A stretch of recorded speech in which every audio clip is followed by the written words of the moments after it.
In the heart of Chicago's brutal winter, Sarah Martinez, a struggling single mother working double shifts as a diner waitress, makes a split-second decision that will change her life forever.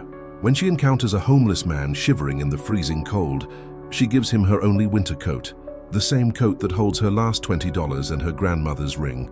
What she doesn't know is that this stranger, David, is a tech entrepreneur who lost everything and ended up on the streets after a mental breakdown.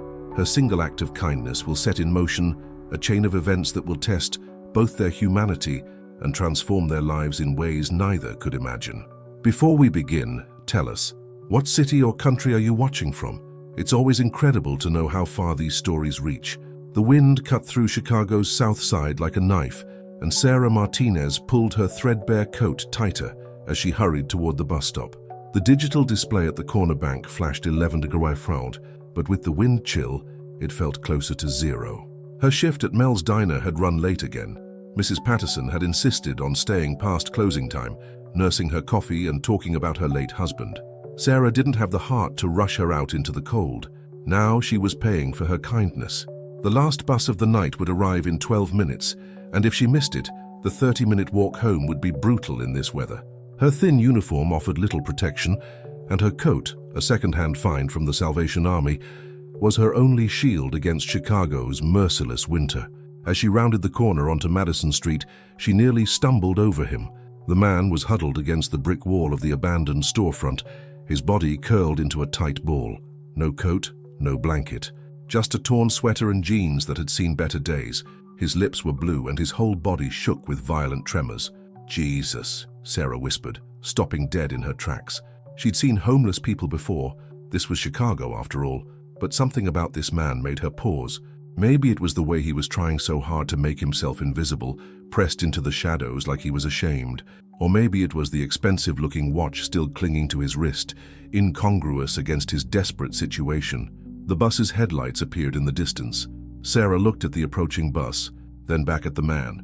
Her practical mind screamed at her to keep walking. She had her own problems.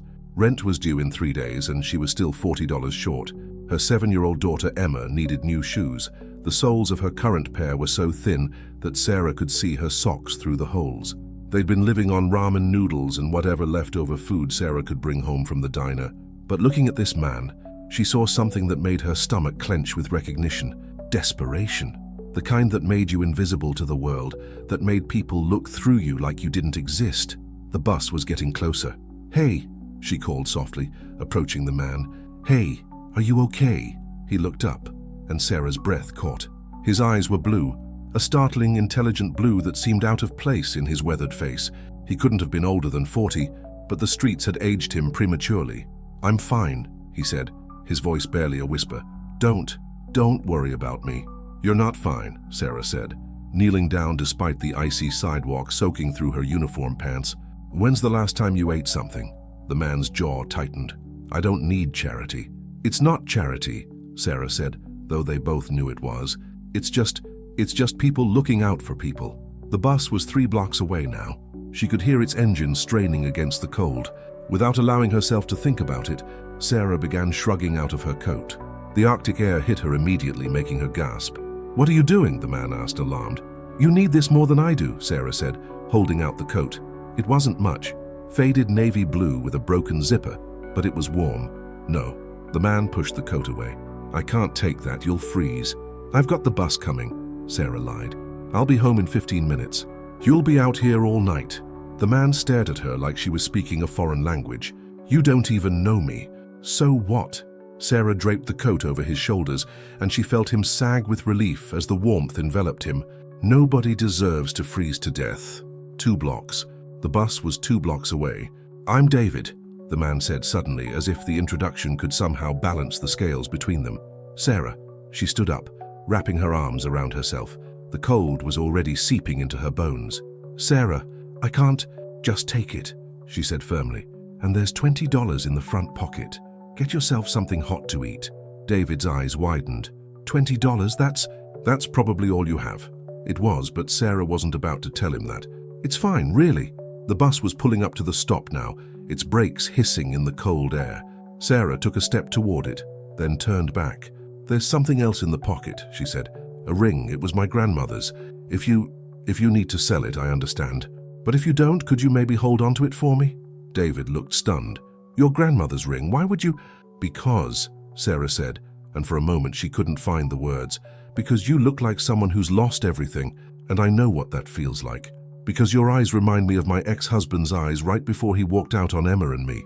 Because sometimes the only thing that keeps us human is the choice to help someone else, even when we can barely help ourselves. Because it's the right thing to do, she said simply. The bus doors opened with a pneumatic wheeze. Sarah ran for it, her arms wrapped tight around her body. As she climbed the steps, she glanced back through the window. David was still sitting there, staring at the coat in disbelief, his fingers already searching the pockets. Rough night? The bus driver asked, noticing her shivering. Getting better, Sarah said, though her teeth were chattering so hard she could barely get the words out. As the bus pulled away, Sarah caught one last glimpse of David. He had put on the coat and was standing up, looking stronger somehow. Their eyes met through the window for just a moment, and he raised his hand in a small wave. Sarah settled into her seat, pulling her thin cardigan tighter around her shoulders. She'd probably catch pneumonia from the walk from the bus stop to her apartment. Emma would ask where her coat went, and Sarah would have to come up with some explanation that wouldn't make her daughter worry about money even more than she already did. But as the bus rumbled through the empty streets, Sarah felt something she hadn't experienced in a long time. Not warmth, she was still freezing, but something warmer than physical comfort. She'd made a choice that felt right, even if it made her life harder. She had no way of knowing that David Walsh was watching the bus disappear into the night, holding her grandmother's ring in his palm like it was made of gold. She had no way of knowing that 3 weeks ago he'd been worth $12 million. She had no way of knowing that tomorrow morning he would make a phone call that would change both their lives forever. All she knew was that somewhere in the frozen streets of Chicago, someone was a little warmer because of her choice, and sometimes that has to be enough. 3 days had passed since Sarah gave away her coat, and she was paying for it in ways she hadn't anticipated. The walk home that night had left her with a cold that settled deep in her chest, making every breath feel like swallowing glass. But it wasn't just the physical discomfort that was wearing her down. It was the looks. At Mel's diner, her co-workers had stopped asking where her coat was. The customers noticed too the way she shivered while taking orders at the outdoor pickup window, how she rubbed her arms constantly trying to generate warmth. Mrs. Chen, the regular who came in every Tuesday for coffee and pie, had even offered to lend her a jacket. "I'm fine," Sarah had insisted, the same lie she'd been telling everyone, including herself. But she wasn't fine. The heating bill had come yesterday, $83 she didn't have. Emma had asked again about new shoes, her small voice careful and apologetic in the way that broke Sarah's heart. Her daughter was learning to apologize for needing things, and Sarah hated that lesson more than anything else poverty had taught them. Now, standing at the bus stop where she'd first met David, Sarah wondered if she'd been a fool. The practical voice in her head, the one that sounded suspiciously like her mother, kept reminding her that charity began at home. That she had a daughter to think about. That $20 could have bought groceries for 3 days. The morning rush was in full swing, commuters hurrying past with their expensive coats and steaming coffee cups, everyone avoiding eye contact. Sarah had become invisible again, just another struggling waitress in a city full of them. Her phone buzzed. Unknown number. "Hello," she answered, expecting a telemarketer or bill collector. "Is this Sarah Martinez?" The voice was unfamiliar but oddly formal. "Yes, who's asking?" "My name is Michael Chen. I'm an attorney with Morrison, Chen and Associates. I'm calling on behalf of my client, David Walsh. I believe you met him 3 nights ago." Sarah's heart skipped. David, the homeless man. Is he okay?" There was a pause.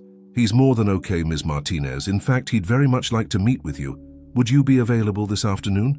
"I work until 4. This is regarding a matter of some urgency and substantial compensation for your time." Sarah frowned. "Substantial compensation? I don't understand. Is David in some kind of trouble? Because I don't have money for a lawyer." "Ms. Martinez," the attorney interrupted gently, "you're not in trouble, quite the opposite. Could you meet us at the Fairmont Chicago at 2 o'clock? The Gold Coast room." The Fairmont. Sarah had walked past that hotel 100 times but never been inside. It was the kind of place where a cup of coffee probably cost more than she made in tips on a slow day. "I'll have to ask my boss for time off. I've already spoken with Mel's diner. Your manager, Tony, has been compensated for your absence. He's expecting you to leave early today. The attorney had called her work? Sarah's mind raced. Who exactly is David Walsh? Another pause. I think it's better if he explains that himself. 2 o'clock, Ms. Martinez. Ask for the Gold Coast room. The line went dead. Sarah stared at her phone, her mind spinning. She thought about calling back, demanding answers, but something held her back.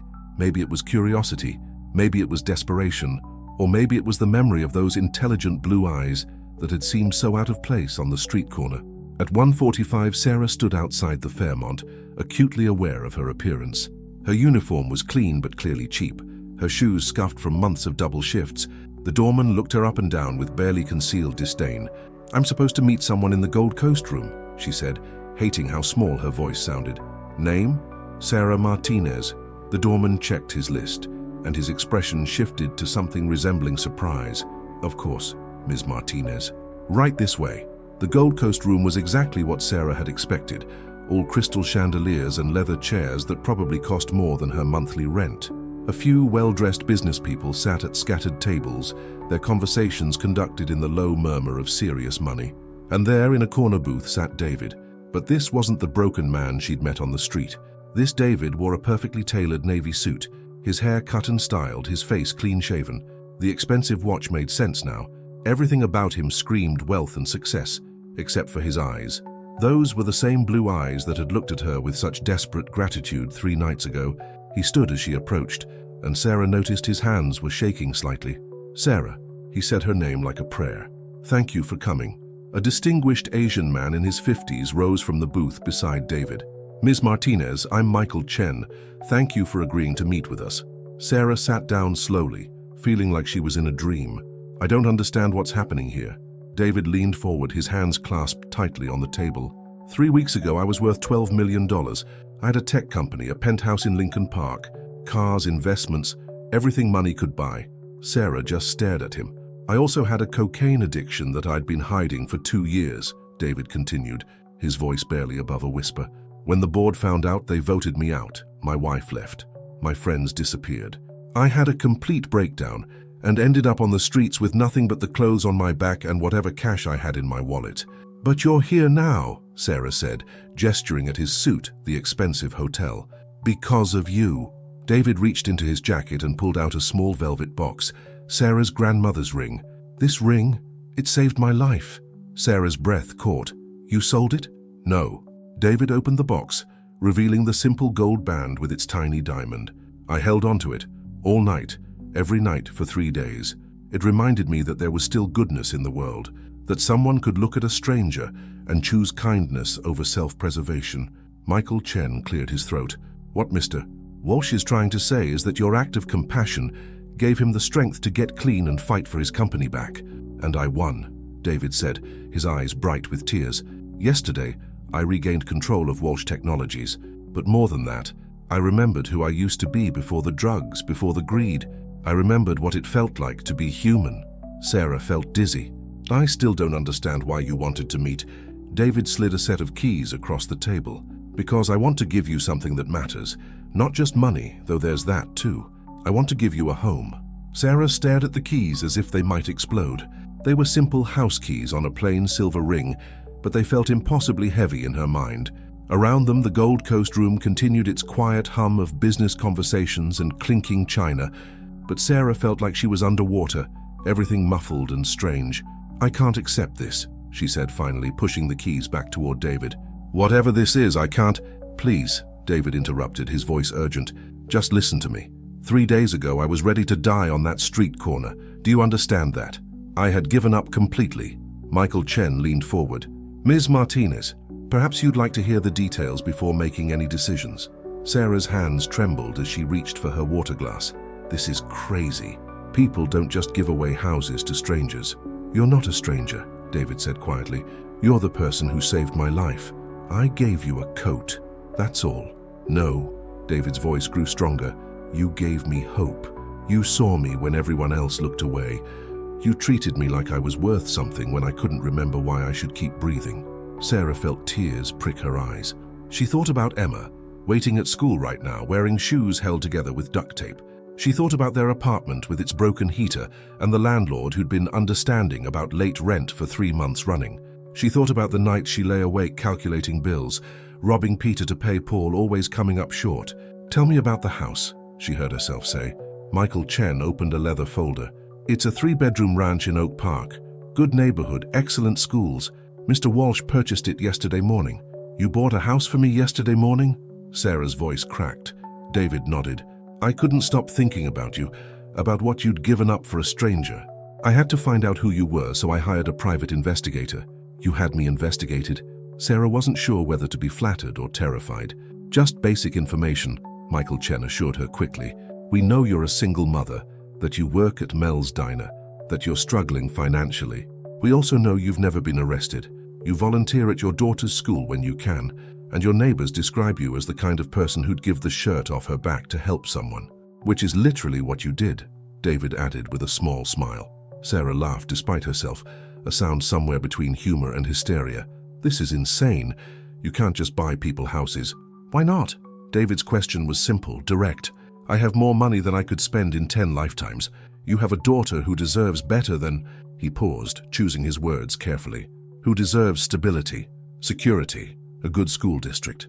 The mention of Emma hit Sarah like a physical blow. "How do you know about Emma's school?" "Because I drove by your apartment building," David said. "I wanted to understand your life. I saw the neighborhood, the broken playground, the bars on the windows. I saw where the bus drops her off after school, that corner where we met. She walks past there every day." Sarah's protective instincts flared. "Are you threatening my daughter?" "No." David held up his hands. "God, no. I'm saying she shouldn't have to walk through that neighborhood alone. I'm saying a 7-year-old girl shouldn't have to worry about whether her shoes will last through winter." "You don't know anything about my life," Sarah snapped. But even as she said it, she knew it wasn't true. This man had seen her desperation 3 nights ago, had felt it in the way she'd stripped off her only coat without hesitation. Michael Chen cleared his throat, diplomatically. "Perhaps we could discuss the practical arrangements." "There are no arrangements," Sarah said firmly. "I appreciate the gesture, but I can't accept this. It's too much." "What if it wasn't a gift?" David asked suddenly. "What if it was a job?" Sarah frowned. "What kind of job?" "I need someone to run my foundation. I'm starting a non-profit focused on helping people transition off the streets. Someone who understands what it's like to have nothing, what it takes to survive when the system fails you." "I don't know anything about running a foundation. You know about compassion. You know about making impossible choices and choosing kindness anyway. That's what I need." Michael Chen slid another document across the table. The position would pay $80,000 a year, with full benefits and housing allowance. Sarah's breath caught. $80,000, more than triple what she made at the diner. Enough to give Emma everything she'd ever wanted to provide: good schools, dance lessons, a college fund. "This is charity," she said, but her voice lacked conviction. "It's employment," David corrected. "Important work that needs someone with your heart and your perspective. I can teach you the business side. What I can't teach is the humanity you showed me on that street corner. If this story is touching you somehow, comment and tell us where you're watching from. Every place has its own struggles, and sometimes it's incredible to see how we all connect through such human stories." Sarah stared at the documents, her mind spinning. The house keys seemed to gleam under the chandeliers, and she found herself thinking about Emma's face when she'd asked about new shoes, about the way her daughter had learned to ask for things apologetically, as if needing was something to be ashamed of. "I need to see the house," she said finally. David's face lit up. "Of course, we can go right now. And I need to think, really think. This is," she gestured helplessly at the surreal situation, "the biggest decision you'll ever make," David finished. "I know. When I was on that street, giving up felt easier than fighting. But you showed me that sometimes other people believe in us before we can believe in ourselves." Michael Chen was already signaling for the check. "The house is furnished, move-in ready. If you decide to take the position, you and Emma could be settled before the weekend." As they prepared to leave, Sarah caught David's arm. "Why me? Really? You could hire professional fundraisers, people with degrees and experience." David looked at her for a long moment, and she saw something vulnerable in his expression. "Because 3 nights ago, I was invisible, worthless, less than human, and you looked at me and saw someone worth saving." His voice dropped to a whisper. "If I can create a foundation that sees people the way you saw me, maybe we can save others before they get as lost as I did." Sarah nodded slowly. understanding flooding through her. This wasn't just about a house or a job. This was about two people who'd found each other at their lowest points and discovered that sometimes salvation comes from the most unexpected places. "Show me the house," she said. As they walked through the Fairmont's opulent lobby, Sarah caught her reflection in the mirrored walls. She still looked like what she was, a tired waitress in a cheap uniform, but for the first time in years, she also looked like something else. She looked like someone with choices. The drive to Oak Park felt like traveling to another world.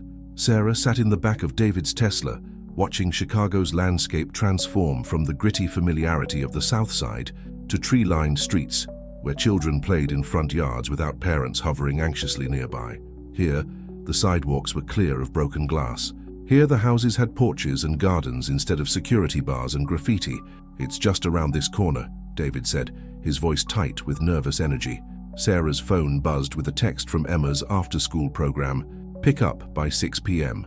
She glanced at the clock on the dashboard. 4:30.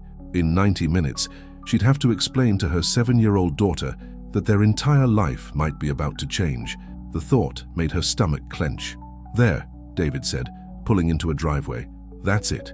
Sarah looked up and forgot how to breathe. The house was perfect in the way that houses in magazines were perfect, but also lived in and warm. A brick ranch with white trim, mature oak trees shading a front lawn that actually looked like grass instead of the patchy dirt outside their current apartment. There were flower beds, actual flower beds, and a porch swing that swayed gently in the afternoon breeze. "David," she whispered, "this is too much." "Is it though?" Michael Chen asked from the front seat. "Or is it exactly enough?"